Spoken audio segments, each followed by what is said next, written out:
So hey guys, this is Anurag and welcome to Beyond. तो आज की वीडियो का बहुत ही स्पेशल टॉपिक होने वाला है वर्डप्रेस वर्सेस कस्टमाइजेबल कोडिंग। जैसे कि हमें पता है कि कस्टमाइजेबल कोडिंग मतलब HTML CSS एंड JS। जब भी कोई प्रोग्रामर अपनी बेसिक सीख के HTML CSS की बेसिक सीख के कोई भी वेब डेवलपमेंट में अपना प्रोजेक्ट बना रहा होता है, तब उसे पता चलता है कि मैं यहाँ पे इतनी मेहनत कर रहा हूँ कोडिंग पे और मैं वर्डप्रेस में फ्रेमवर्क के थ्रू और सब चीजें बनी बनाई इस्तेमाल कर सकता हूँ। तो आज की वीडियो में मेनली हम ये डिफरेंस देखेंगे कि वर्डप्रेस और HTML में क्या ऐसा डिफरेंस है, दोनों के बीच में सिक्योरिटी लेवल क्या होने वाला है, एंड देखेंगे दोनों में टाइम कंज्यूमिंग कौन सा होने वाला है और दोनों में से कौन सा कंटेंट जस्टिफाई अपने आप ऑटोमेटिकली कर लेता है। तो इस और जितने भी क्वेश्चन हैं इन सबका जवाब इस वीडियो में ढूंढने की कोशिश करेंगे।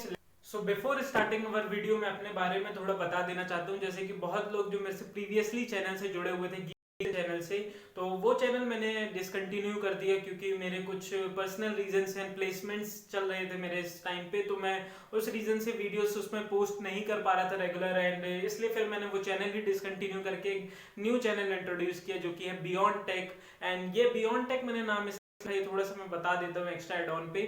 क्या है, देखो मैं ये समझता हूँ कि जो आने वाले समय में इससे भी बियॉन्ड जाने वाली, जो हमने सोचा भी नहीं होगा, वो टेक्नोलॉजी आने वाली है, इसलिए मैंने इस चैनल का नाम बियॉन्ड टेक रखा हुआ है। तो फर्दर डिले ना करते हुए आज की वीडियो के मेन टॉपिक के बारे में बात करते हैं कि वर्डप्रेस ही क्यों यूज करें या HTML CSS ही क्यों यूज करें। तो मेनली मैं वर्डप्रेस के बारे में थोड़ा सा आपको बता देता हूँ। अगर सिर्फ हमें बिजनेस पर्पज के लिए या फिर लुक वाइज के लिए, सिंगल टेम्पलेट के लिए, या फिर ऐसा बोल सकते हैं सिंपल भाषा में कि सिर्फ हमें अच्छी दिखने वाली वेबसाइट चाहिए जो सिर्फ not any doing any not specific functionality, जो कोई ऐसी स्पेसिफिक फंक्शनैलिटीज नहीं चाहिए हो, जैसे ML वगैरह हो गया या फिर कोई उसमें कैलकुलेशंस हो रहे हो, ऐसी चीज हमें नहीं चाहिए, तो हम वर्डप्रेस का यूज कर सकते हैं जिसमें सिर्फ हमें वेबसाइट दिखानी हो। पर HTML CSS का यूज जब हमें बहुत कस्टमाइजेबल चीजें रखनी हो, जैसे हमें उसी वेब, जैसे मान लीजिए कि आपको किसी ने एक प्रोजेक्ट दिया, आपने HTML CSS में उसको कोड कर दिया। अब आने वाले समय पे वो आपको इस पे बोलेगा कि आप इस पे मशीन लर्निंग लगाइए, आने वाले समय में और भी चीजें आपको एक्स्ट्रा एड ऑन करने देने के लिए बोल सकता है आपका क्लाइंट। तो आप ये चीजें आप HTML एंड CSS के थ्रू कर सकते हैं, पर वर्डप्रेस पे आप नहीं कर सकते। तो मेनली वर्डप्रेस में होता है क्या है कि आप ये मान सकते हैं कि एक नॉर्मल फ्रेमवर्क है जहां पे आपको चीजें ऑल सेट मिल जाती है और सब चीजें बनी बनाई मिल जाती है, आपको कोड वैसे ही का बना हुआ मिल जाता है, सिर्फ आपको एक एलिमेंटर होता है जिसके थ्रू आप ड्रैग एंड ड्रॉप करके चीजें अपनी वेबसाइट्स में लगा सकते हैं। अब मेनली बात करते हैं प्लगइन्स की, क्योंकि वर्डप्रेस में मेन जो चीज होती है या फिर मेन जो उसकी फैक्ट वाली बात होती है वो होती है उसके प्लगइन्स। जो चीजें हमें यूज करनी होती है सिर्फ हमें वर्डप्रेस में उसके प्लगइन्स ढूंढने होते हैं कि मुझे होवर इफेक्ट डालना है या फिर मुझे jQuery के मेरे कितने क्लाइंट्स अगर 42 हैं तो वो 0 से 42 ऐसे काउंट होते हुए जाए, तो उसके लिए ये सब चीजों के लिए हम प्लगइन्स का यूज करते हैं। तो वर्डप्रेस में प्लगइन्स ऑटोमेटिकली बने होते हैं, सिर्फ हमें वो प्लगइन इंस्टॉल या फिर इंपोर्ट करना होता है।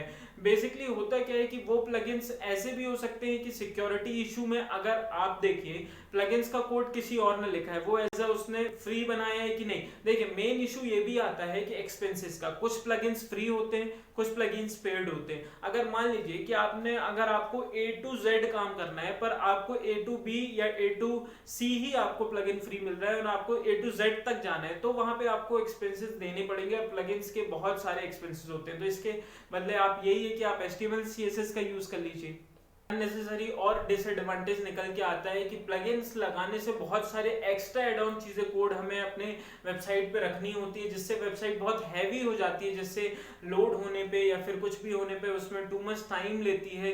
क्योंकि देखिए क्या होता है कि प्लगइन्स, मान लीजिए कि एक प्लगइन का पूरा 1 to 100 तक कोड है।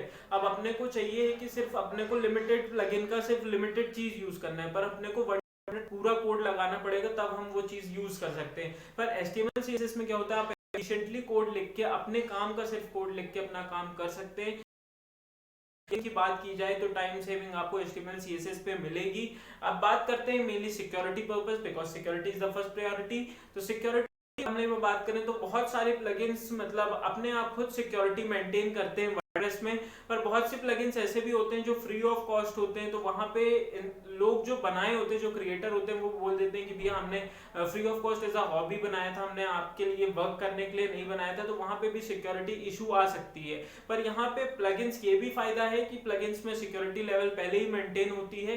पर HTML CSS में आपको खुद का एफिशिएंट कोड लिखना पड़ता है, खुद का सिक्योरिटी लेवल लिखना पड़ता है। तो मैं ये मानता हूं कि अगर आपको कोडिंग आती है, अगर आप HTML CSS सीख रहे हो, तो मैं आपको बोलूंगा सिक्योरिटी के लिए आप HTML CSS पे ही जाएं, और ऑप्टिमाइजेशन पे भी HTML CSS पे ही जाएं, एंड टाइम मैनेजमेंट के लिए भी आप HTML CSS पे ही जाएं। अब इतने एडवांटेज एंड डिसएडवांटेज देख के आप खुद कंफ्यूज हो गए होंगे कि आपको वर्डप्रेस चूज करना चाहिए HTML CSS। तो देखिए, मैं बेसिक सा आपको डिफरेंस बताता हूँ कि वर्डप्रेस में क्या है, चीजें सिर्फ हमें उठा के रख तो देनी होती है, पर अगर उसमें कुछ चीजें हमें चेंजेस करनी है तो उसके लिए हमें कोड खोलना पड़ेगा HTML CSS में, फिर से अपने को उसमें कस्टमाइज या फिर कुछ भी चीजें ऐड करनी होगी। तो भाई जब हमें HTML CSS आती होगी तब तो हम चीजें ऐड कर सकते हैं। तो बेसिकली जो शुरू में जो अपना क्वेश्चन था कि क्या हमें वर्डप्रेस यूज करना चाहिए या फिर हमें HTML CSS यूज करना चाहिए, तो मैं ये बोलूंगा कि अगर आप बेसिक हो, बेसिक मतलब आप चीजें सीख रहे हो, तो आप HTML CSS से चीजें सीखें,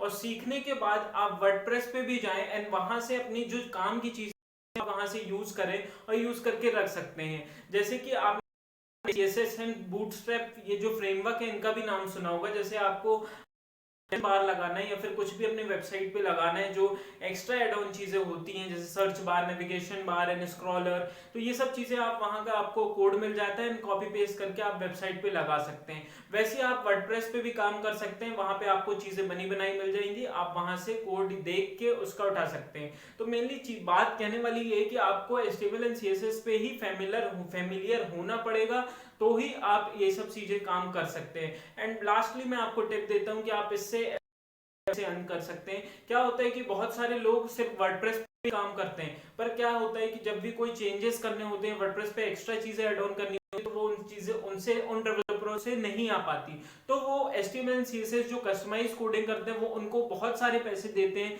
कि भाई ये चीजें मेरे वेबसाइट पे लगा दो, या ये चीजें मेरे वेबसाइट पे एक्स्ट्रा कर दो। तो लास्टली मैं वीडियो एंड करने से लास्ट में आपको ये बोलना चाहूंगा कि अगर आपको सिर्फ अपनी पोर्टफोलियो या फिर बिजनेस पर्पस के लिए सिर्फ सुंदर वेबसाइट देखने के लिए बनाना है, तो आप वर्डप्रेस का यूज करें। सिर्फ ड्रैग एंड ड्रॉप एलिमेंटर होते हैं, वहां पे ड्रैग एंड ड्रॉप करके वेबसाइट बना सकते हैं। प्लगइन्स थोड़े हैवी हो जाते हैं, अब हैवी कोड हो जाता है, पर आप यूज करके काम कर सकते हैं। पर अगर आपको स्पेसिफिक फंक्शनैलिटी एंड कुछ भी चीज अपने पर्पस के लिए वीडियो बनाना है, जो कुछ काम करती हो वेबसाइट, जो फिर कुछ आपको कैलकुलेट या इनपुट लेने के बाद आउटपुट देती हो, तो आप वहां पे HTML CSS का यूज करके एफिशिएंट अपनी वेबसाइट बना सकते हैं। तो दोनों में आपको चूज करना है, आपके ऊपर डिपेंड करेगा कि आपको दोनों में से आपको कौन सा वर्क करना है। मैं दोनों प्रेफर करता हूं। अगर आप चाहते हैं HTML CSS पे कोर्स, तो आप नीचे कमेंट कर सकते हैं। अगर आप वर्डप्रेस पे भी चाहते हैं, तो मैं विद इन 5 to 10 वीडियोस आपको वर्डप्रेस बिल्कुल इन हैंड सिखा सकता हूं, उसके लिए भी आप कमेंट्स कर सकते हैं। तो बस आज की वीडियो यहीं खत्म करते हैं। आप अपना रिव्यूज देना जरूर मत भूलिएगा, बियॉन्ड टेक का कैसा क्या लगा आपको।